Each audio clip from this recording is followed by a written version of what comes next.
Bonjour, bonsoir à tous. Il commence à être tard. Moi, je vais être assis parce que je vais pas mal vous montrer. Ça va être surtout de la démo. J'ai 3 slides, on va dire. 4 avec le merci à la fin. Et voilà, moi, je m'appelle Olivier Leplu. Je travaille aussi donc, chez Microsoft depuis quelques mois. Comme aussi, je suis GDE, donc Google Developer Expert, mais que sur la partie web. Moi, je ne collectionne pas. Et voilà, aujourd'hui, je vais vous parler de VS Code. Moi, j'ai un background du coup plus développeur web et donc JavaScript et du coup, j'ai migré aussi vers le Node comme pas mal de gens qui font les JavaScript. Et donc, j'utilise beaucoup VS Code. Qui est-ce qui utilise VS Code ici? Ok, surtout au fond, c'est comme les en Angular. Et les autres, vous utilisez quoi Visual Studio. Qui utilise Visual Studio? Ok. Il y en a qui ont levé 2 fois la main. C'est bien, ça dépend, ça dépend pourquoi. Ok, vite fait pour la petite histoire, donc VS Code c'est un IDE qui a 4 ans, qui a été annoncé à Microsoft Build en 2015, du coup, qui est complètement open source, qui est sous licence MIT, vous pouvez retrouver le code source sur GitHub assez facilement. Et pour ceux qui connaissent le survey Stack Overflow, c'est un survey qui est envoyé aux développeurs une fois par an. Et donc ça, c'est les résultats du survey 2019. On voit que VS Code est donc passé le premier IDE chez les développeurs. Et si on regarde les détails, donc là, c'est le survey qui est immense. Hein. Vous voyez un peu la scroll bar sur le côté. C'est un survey qui a énormément de questions. Qui a rempli le survey? Ah, quand même, pas mal. Et donc voilà, donc sur tous les profils, VS Code est passé à 50% cette année. Il était à 34, je crois, l'année dernière. Donc là, il est passé premier. Ce qui est intéressant, c'est qu'on a aussi par type de profil. Donc si on regarde les web développeurs, bon, effectivement, c'est un éditeur qui, à la base, ciblait surtout ce genre de population. Donc il est largement premier avec, bon, pas presque le double, mais pas loin quand même, du deuxième éditeur qui est quand même Visual Studio.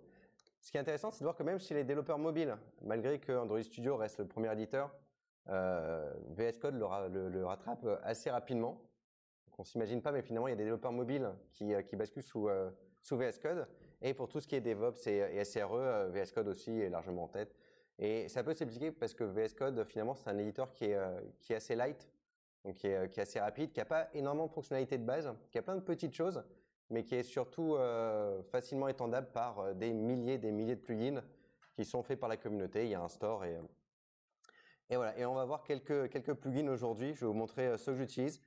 Je suis pas là pour vous faire une démonstration de VS Code, vous montrer toutes les fonctionnalités ou comment ça marche. Je vais vous montrer moi ce que j'utilise plus ou moins au quotidien comme plugin et comme fonctionnalité de base.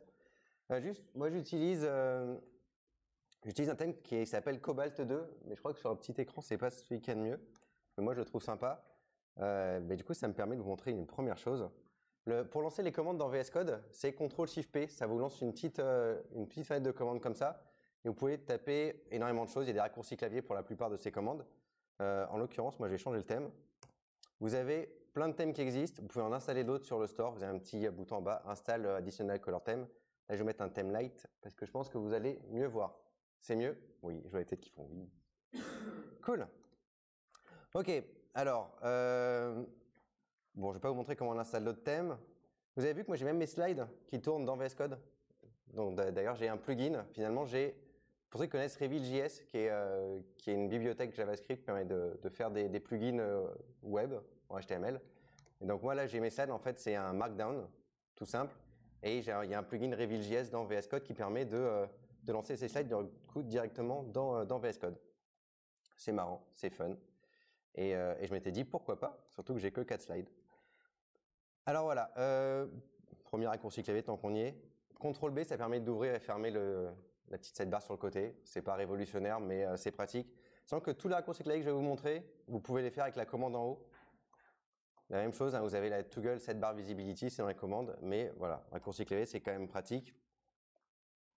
Et voilà. Et moi, du coup, pour vous montrer un petit peu un cas d'utilisation pour vous faire la démo ce soir, j'ai pris un site web, c'est le site du dernier roadshow. Je ne sais pas si François t'a expliqué le roadshow au début, mais globalement là on est un petit tour avec Wassim et François où on se balade dans le nord. On a été à Lille, on a été à Mons hier, on est chez vous aujourd'hui, demain on est à Strasbourg.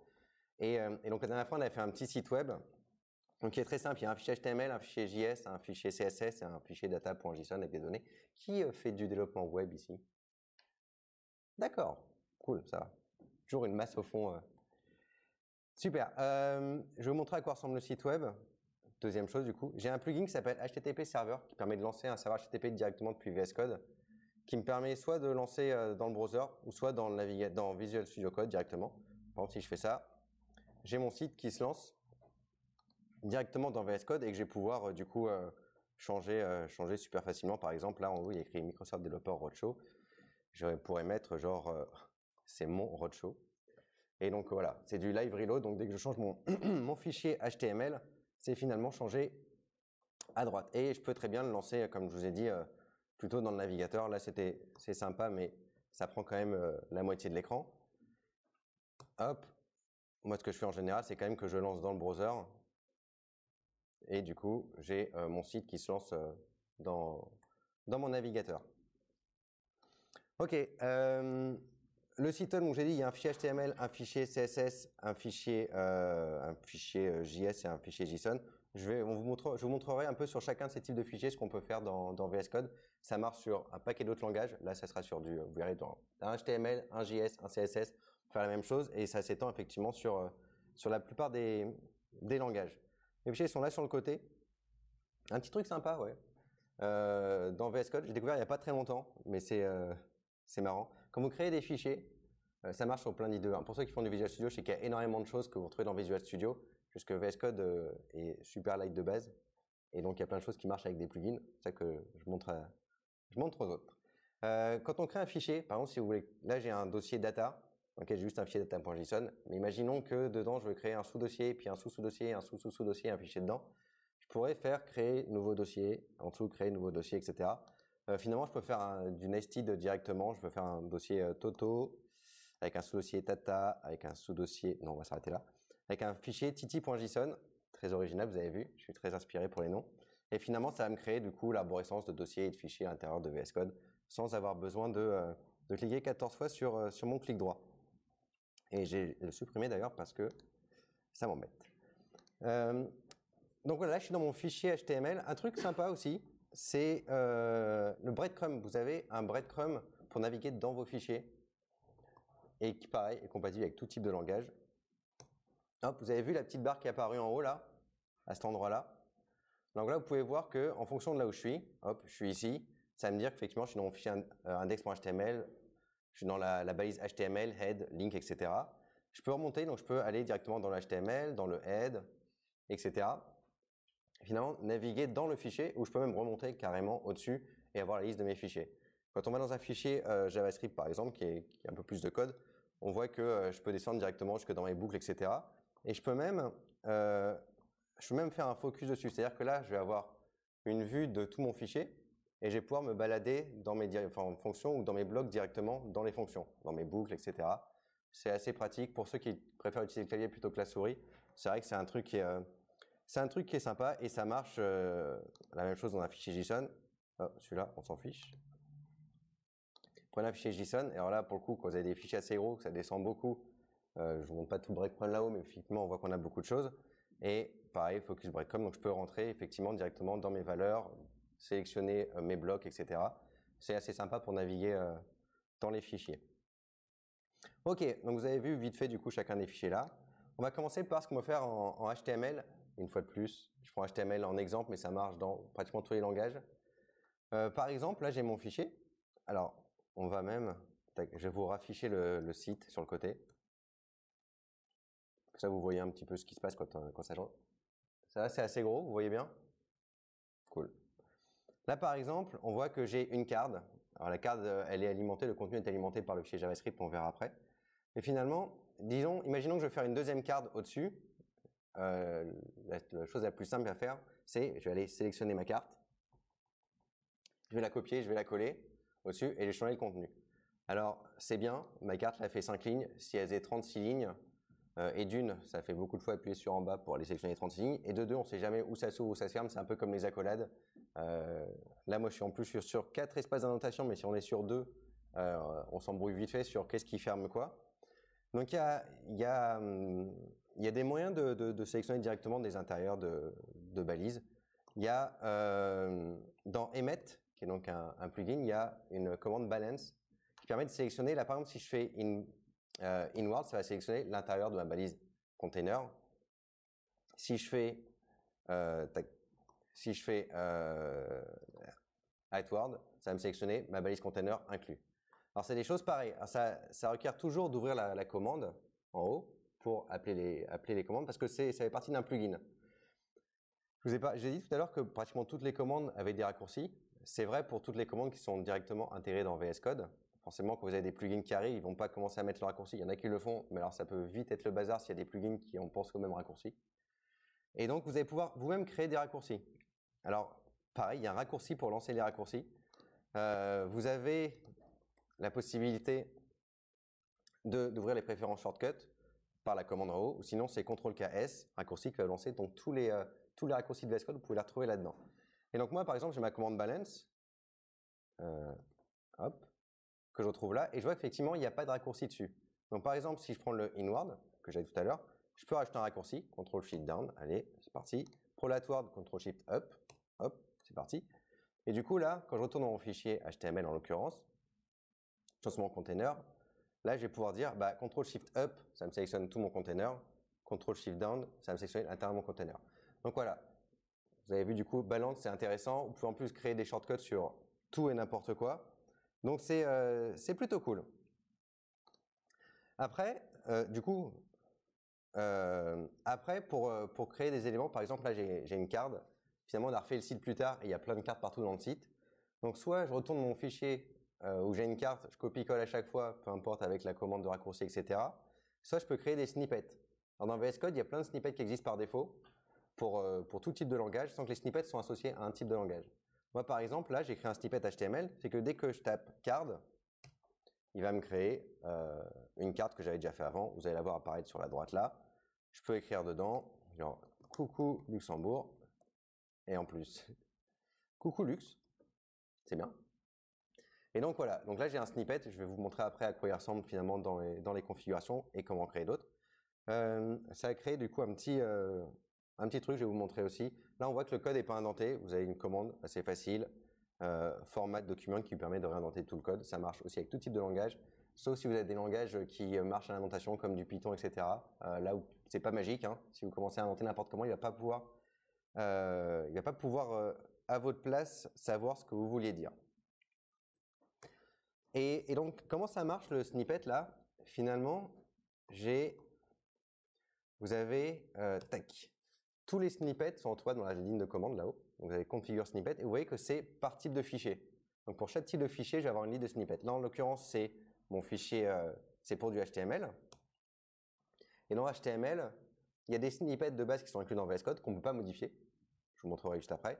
Et là, c'est celui que j'ai créé. Et un snippet, à quoi ça ressemble? C'est une clé. Bon, qui doit être unique forcément.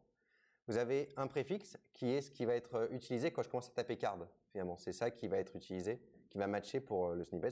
Une description qui ne sert pas à grand chose.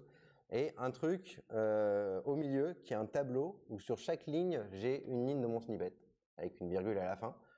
Un truc pas très pratique, pareil, si vous avez un snippet de 36 lignes et que vous voulez le convertir pour le mettre là-dedans, il faut faire une ligne à chaque fois dans le tableau, mettre des doubles quotes et des virgules. C'est pas ce qu'il y a de plus simple. Mais ce qui est joli, c'est qu'on va voir après comment est-ce qu'on peut créer des snippets facilement.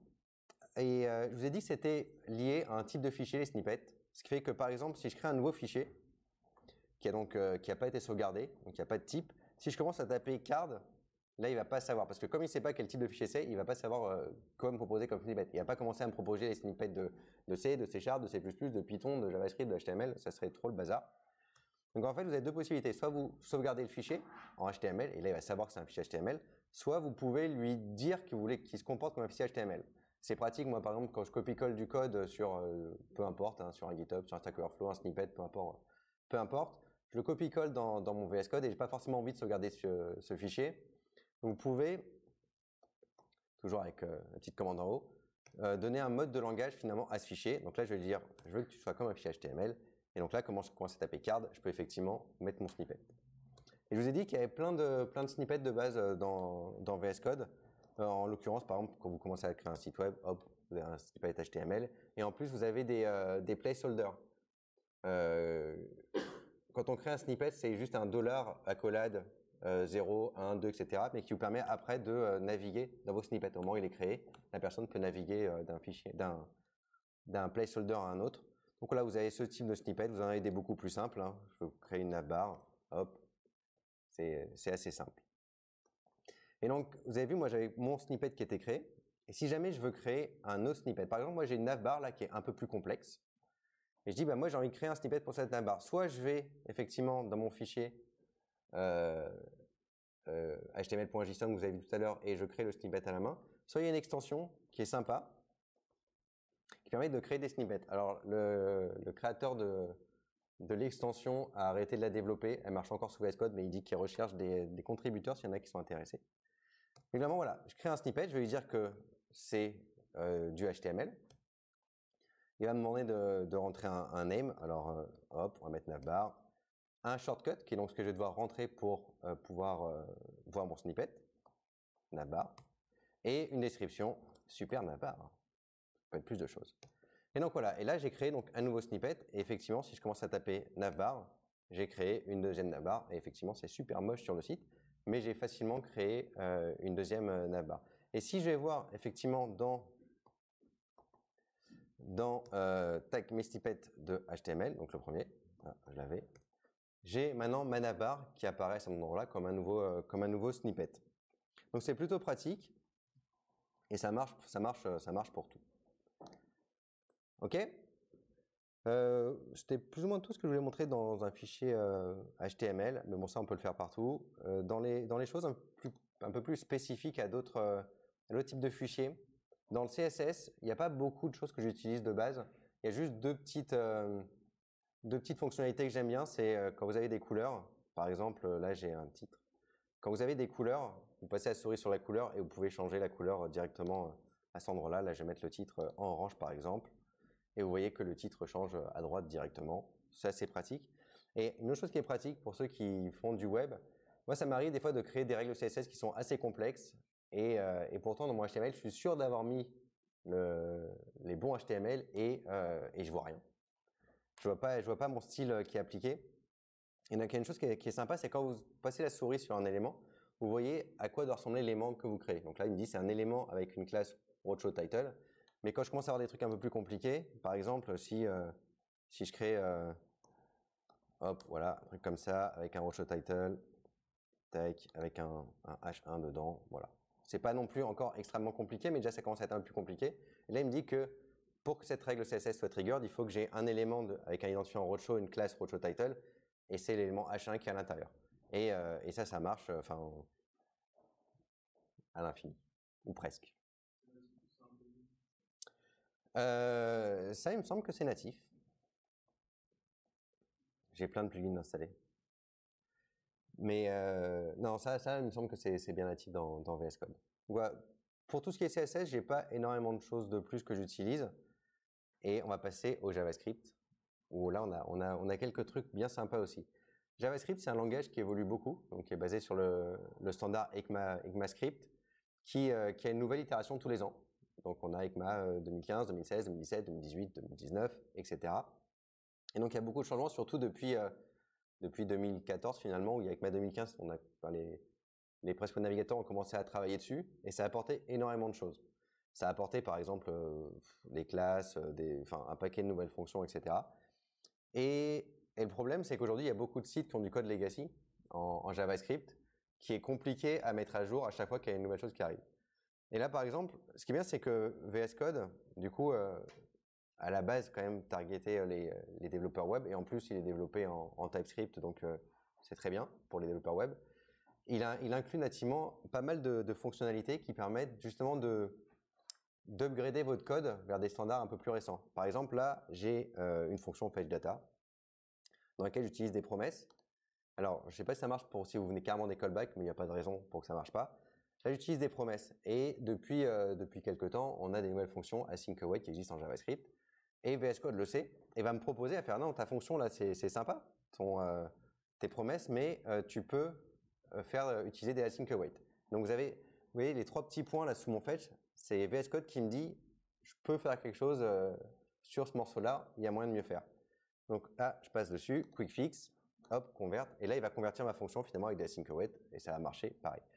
La même chose pour quelque chose qui est encore plus critique. Il y a beaucoup de sites legacy qui, avant ECMA 2015, qui a mis en plus quelques années après à être implémenté par tous les navigateurs, pour créer des classes finalement, pour un petit peu simuler des classes en JavaScript, ça ressemblait à ça. Vous créez une fonction et vous pouviez rajouter des méthodes sur le prototype de la fonction. Sinon, ça rajoutait des méthodes que sur l'objet que vous avez créé. Enfin, c'était un petit bazar.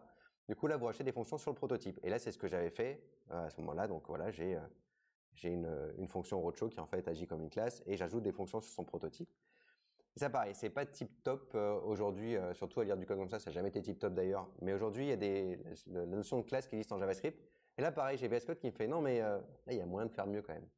Et donc, pareil, j'ai mes 3 petits points. Il me fait tu as ton constructeur qui est déclaré, mais tu peux utiliser des classes pour déclarer ce constructeur.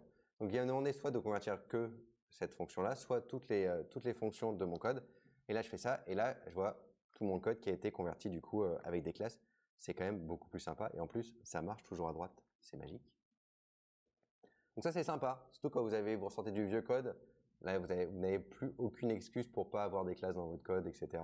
À part si vous avez des clients qui sont sur des navigateurs un petit peu vieux qui ne gèrent pas ce genre de choses. Mais il n'y a plus d'excuses aujourd'hui. Je vous ai parlé de TypeScript avant parce qu'effectivement, VS Code est fait en TypeScript.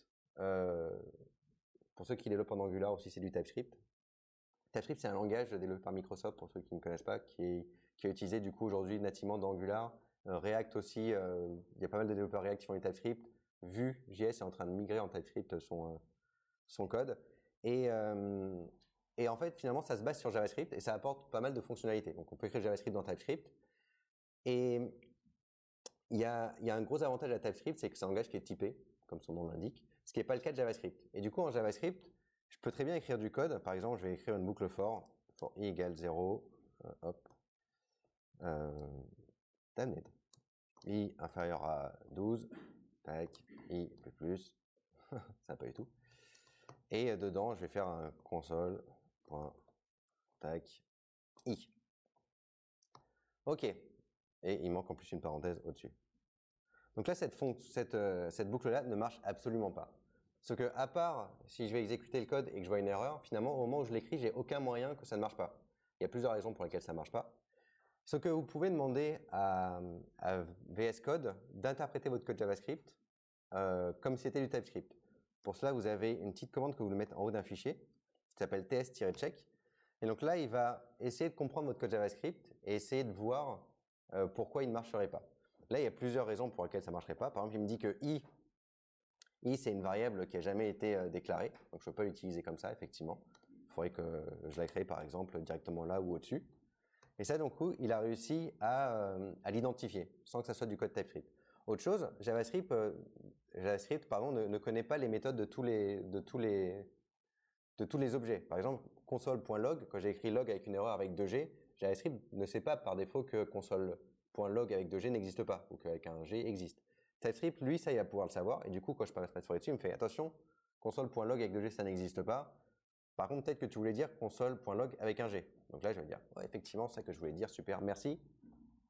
C'est réparé. Donc voilà, c'est un petit truc sympa aussi qu'on trouve dans VS Code qui vient, gros avantage que il est développé en TypeScript et d'une, et en plus, il vous permet de développer sur tout ce qui est web assez facilement. On a vu donc du CSS, du JS, du HTML. Dans le JSON, j'ai pas grand chose à dire. Je vous ai montré un petit peu le breadcrumb tout à l'heure qui est assez intéressant. Si, il y a un plugin qui est sympa, qui s'appelle JSON2TS. Quand on fait du TypeScript, alors ça, finalement, JSON, c'est les objets de base en JavaScript. Donc, vous pouvez très bien l'utiliser en TypeScript.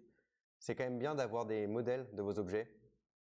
Donc, en TypeScript, en général, à part si vous avez des modèles un peu complexes où vous créez des classes, sinon, on va créer des interfaces qui sont juste des interfaces finalement dans lesquelles vous allez écrire les déclarations de vos objets avec les types à chaque fois. Et quand on travaille avec des API, on reçoit des JSON qui ressemblent des fois à rien du tout, qui sont énormes. Et donc, écrire soi-même les interfaces, c'est pas forcément très fun. Donc, il y a une extension qui permet de faire ça, Ah, il faut sélectionner d'abord, c'est vrai. JSON to TS, vous allez vous dire, la sélection que j'ai là, je veux que tu en crées des interfaces. Et à partir de là, il va me créer mes interfaces TypeScript, où il a, en fonction des noms, en plus, il sait qu'un roadshow, c'est un tableau de stop, un stop, c'est des strings, etc. Et c'est assez pratique pour ceux qui font du TypeScript. Ok, donc là, effectivement, les 2-3 derniers trucs, c'était plutôt sur des langages web. Donc pour ceux qui font d'autres langages, il y a plein d'autres plugins qui font des trucs super. Dans les choses qui parlent un peu à tout le monde, il y a une intégration avec Git qui est assez forte. Vous avez des extensions vraiment sympas comme GitLens qui ramène énormément de fonctionnalités dans VS Code. Par exemple, là, je sais que quand je fais cette ligne-là, que c'est moi, il y a 4 mois, qui ai fait le dernier commit sur ce fichier. Vous avez la première ligne du commentaire. Donc, c'est plutôt cool. Vous avez un plugin qui est super sympa qui s'appelle GitHub Pull Request. Par exemple, là, je vais commit mon code, que ça je vais vous montrer. Je vais créer une nouvelle branche. Hop. Alors ça c'est pareil, ça c'est par défaut, création d'une nouvelle branche dans VS Code, c'est l'intégration de Git.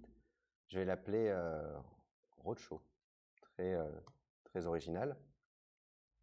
Et donc je vais commit sur cette branche. Hop, la Lilou.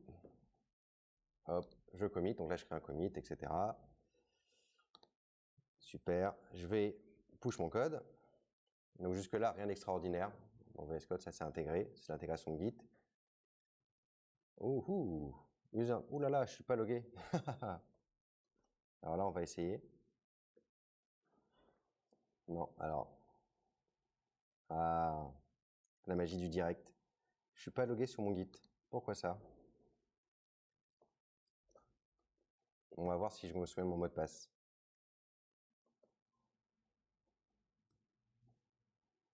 Vous croisez les doigts? Est-ce que j'avais le bon mot de passe? Ouh, je crois que oui. Donc là, voilà, j'ai pushé mon code sur mon GitHub. J'ai un peu transpiré. Et donc là, je vais passer sur une extension qui s'appelle GitHub Pull Request. Et je vais pouvoir créer une nouvelle pull request. Et à quoi ça va ressembler? Ça va vous donner une interface graphique, donc super sympa à utiliser, dans laquelle je n'ai pas grand chose à faire finalement. Là, j'ai créé une pull request. Et effectivement, si je vais sur mon repo, hop, dans les pull requests, il y en avait 0. Et là, j'ai ma pull request qui a été créée directement depuis VS Code. Et alors, je peux même l'assigner à quelqu'un, reviewer.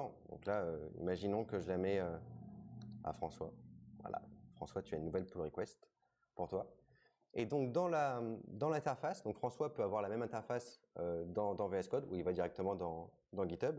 Et donc, sur la gauche, là, je peux voir toutes les pull requests qui sont sur mon repo. Et je peux même voir celles qui attendent qui me sont assignées, qui attendent d'être review. Je suis dans la review mode parce que c'est moi qui l'ai faite, mais sinon, quand j'ouvre une pull request, je peux check out la branche de la personne, je peux la merger, etc. C'est super sympa. Quoi d'autre? Dans les extensions aussi qui sont intéressantes, il y a LiveShare. Qui connaît LiveShare comme extension? C'est une extension qui existe aussi sous Visual Studio. Alors, elle est native sous Visual Studio, elle est à travers un plugin dans VS Code. Et là, je vais avoir besoin de François pour m'aider à démontrer cette extension. LiveShare, c'est une extension qui vous permet de faire du code collaboratif dans VS Code. Donc, ici, tu l'as, tac. Et en fait, ce qui va me permettre de faire, c'est que je vais pouvoir créer des sessions de collaboration. Là, je crée une session de collaboration. Forcément, il m'a délogué de tout, en fait. On peut se loguer du coup avec un compte Microsoft ou un compte GitHub. En l'occurrence, là, je me connecte avec un compte GitHub.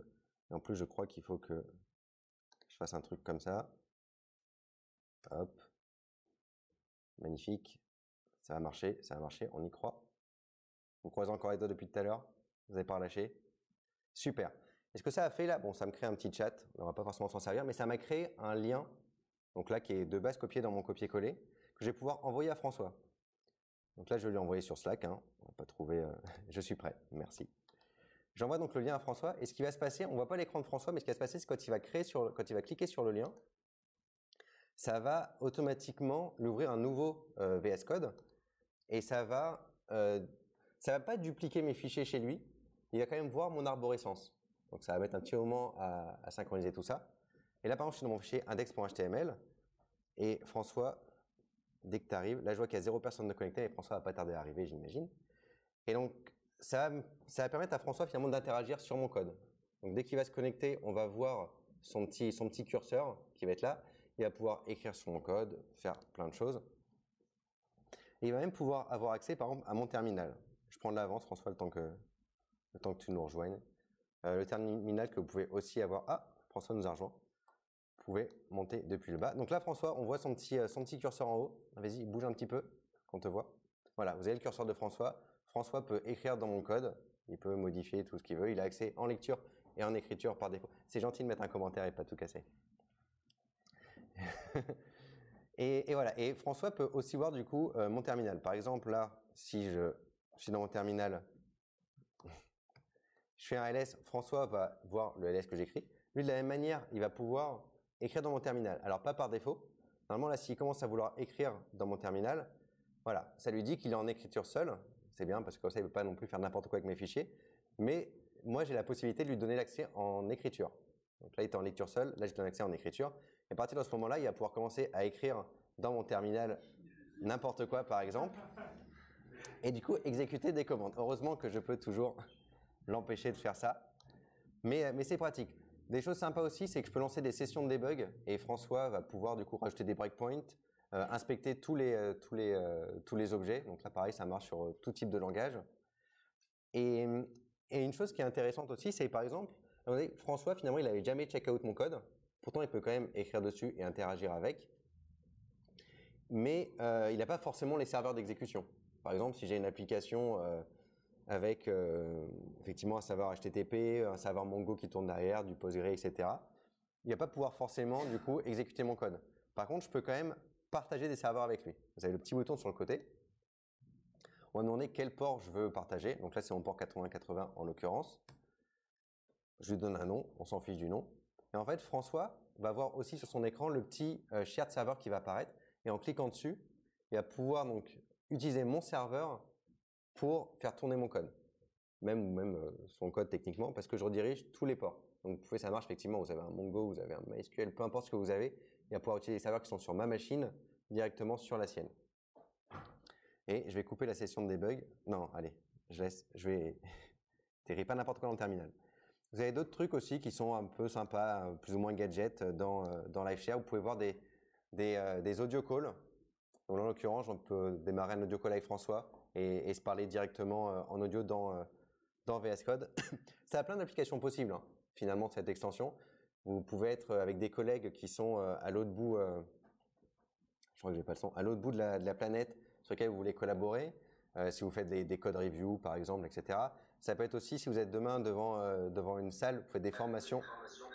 Ok, on va couper le son tout de suite. François a rejoint la session audio. Vous faites des formations, par exemple, vous demandez aux gens de se connecter sur votre machine grâce à LiveShare. Il y a un petit bouton en haut qui est un petit pin.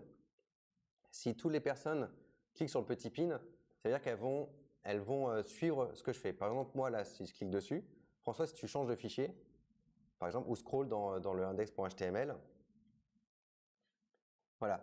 Moi, je touche à rien, ça scroll aussi. Si François change de fichier et ouvre un des autres fichiers, ça va automatiquement aussi chez moi, voilà, aller là où il y a François. Donc, c'est pratique. Si vous voulez que les personnes suivent ce qui se passe chez vous, hop, vous pouvez les suivre. Le nombre maximum de personnes qui peuvent se connecter, c'est 30. Donc, juste voilà, ce qui est déjà pas mal. Sachant que vous avez une option pour... il y a plein d'options dans LiveShare. Vous avez une option pour faire en sorte que vous n'ayez pas le petit nom, prénom à chaque fois que ça s'affiche, parce qu'à 30 personnes, ça devient un petit peu Disneyland assez rapidement. Donc, vous pouvez cacher tout ça. Vous voyez en bas le nombre de gens qui sont connectés. Donc là, je vois que effectivement, il y a François qui est connecté. Vous pouvez déjà voir ça à cet endroit-là. Un autre truc que je voulais montrer. Bon, j'ai plus en tête. Si, dans le debug, tant qu'on est dans le debug, il y a possibilité de mettre des breakpoints dans VS Code. Hein. C'est pas révolutionnaire comme chose. Vous pouvez débugger sur énormément de choses. Il y a un plugin pour débugger du coup du code HTML. Vous devez avoir des débuggers effectivement pour tous les langages. Ils ne sont pas tous inclus de base en VS Code.